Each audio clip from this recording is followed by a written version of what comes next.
Confusing endings. After this video, hopefully they won't be confusing anymore.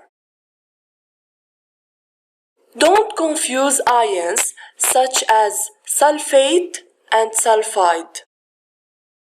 The same atom, but the difference is 8, ATE, and IDE, IDE. A name like copper 2 sulfide means that it contains copper and sulfur only.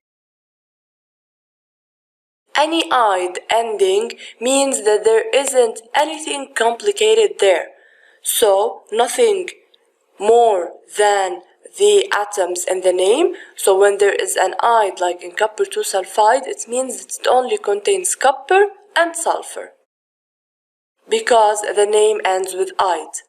Sodium chloride, for example, is just sodium and chlorine combined together.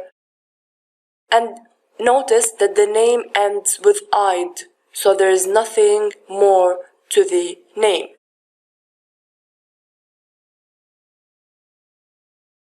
Once you have an 8 ending, it means that there is something else there as well. Often, but not always, it's oxygen. So when the name ends with 8, it means that oxygen is present, but not all the time. So for example, copper 2 sulfate contains copper, sulfur, and oxygen. Notice that sulfate ends with AET, 8, therefore indicating the presence of oxygen.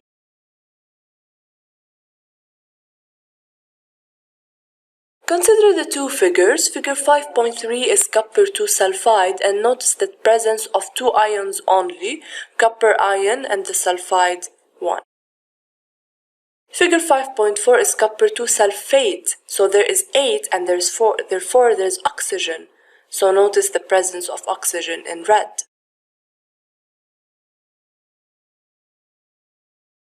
Just remember this difference between "ide" and 8, and it will be very easy to know what atoms are in the compound.